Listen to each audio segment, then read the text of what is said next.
मध्य प्रदेश में मदरसों को लेकर डॉक्टर मोहन यादव सरकार का बड़ा फैसला सामने आया है, जहां अब गैर मुस्लिम बच्चों को धार्मिक शिक्षा दी तो कड़ी कार्रवाई करने के प्रावधान हुए हैं और इसे लेकर सरकारी शिक्षा विभाग ने आदेश भी जारी कर दिया है, जिसके मुताबिक गैर मुस्लिम बच्चों को मजहबी तालीम देना अब गैर कानूनी होगा।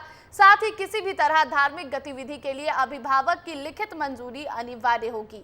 आपको बता दें कि शिक्षा विभाग ने अपने आदेश में संविधान की धारा 28(3) का हवाला दिया है और आपको ये भी बता दें कि सरकार को लगातार शिकायत मिल रही थी कि मदरसों में गैर मुस्लिम बच्चों को धार्मिक शिक्षा दी जा रही है। इसे लेकर बाल आयोग ने भी चिंता जाहिर की थी। स्कूल शिक्षा विभाग ने भौतिक सत्यापन के लिए भी निर्देश दिए हैं।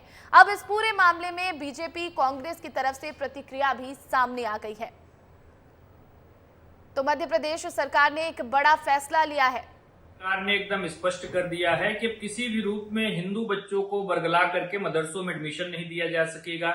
ऐसे में उनके माता पिता की लिखित सहमति बेहद आवश्यक है और इसके साथ ही साथ यह भी देखा गया था कि मदरसों में शिक्षा के बहाने कई बार धर्मांतरण जैसी गतिविधियों को संचालित करने का प्रयास किया जा रहा था। सरकार की मनोवृत्ति पूरी तरीके से साफ है कि हम किसी भी रूप में मध्य प्रदेश में कट्टरपंथी शिक्षा व्यवस्था को बढ़ावा नहीं दे सकते हैं और समय समय पर इस प्रकार से सत्यापन करके इस प्रकार के संस्थानों की स्क्रूटनी की जाएगी और किसी भी रूप में इनका दुरुपयोग नहीं होने दिया जाएगा।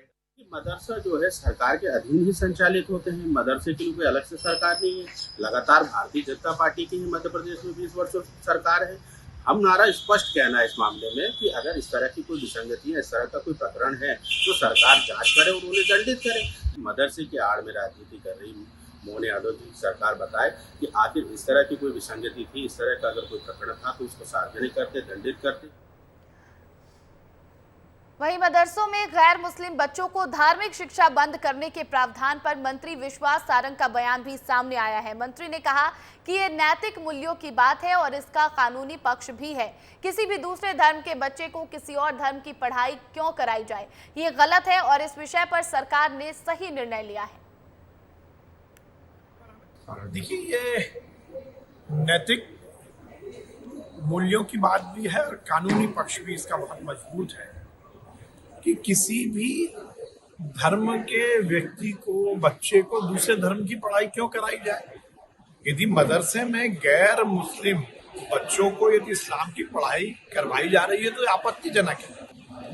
निश्चित रूप से जो सरकार ने निर्णय लिया है वो ठीक निर्णय लिया है।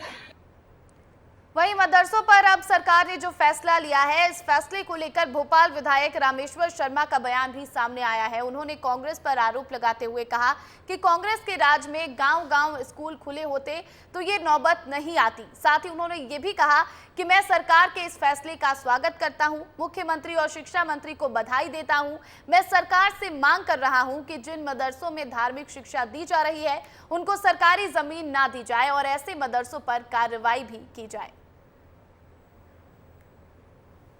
देखिए, एक तो मैं मध्य प्रदेश सरकार के इस निर्णय के लिए स्वागत करता हूं और मुख्यमंत्री जी डॉक्टर मोहन यादव जी को हृदय से बधाई देता हूं, शिक्षा मंत्री को बधाई देता हूं। इस निर्णय की सख्त आवश्यकता थी। मदरसों में मजहबी शिक्षा दी जा रही है, मजहबी तालीम दी जा रही है और मैं तो सरकार से एक और रिक्वेस्ट करूंगा कि जहां मजहबी तालीम दी जा रही है ऐसे मदरसों को ना तो शासकीय जमीन दी जाना चाहिए, ना शासन का किसी भी तरह के अनुदान की आवश्यकता है, ना अनुदान दिया जाना चाहिए। और रहा कांग्रेस के पृष्ठ का सवाल, तो 70 साल की राजनीति में 50-55 साल तुमने हिंदुस्तान और प्रदेश में राजनीति की है, सरकारों में रहे हो, तब आपने क्यों ना गांव में, गली में, मोहल्ले में स्कूल कॉलेज खुलवाए।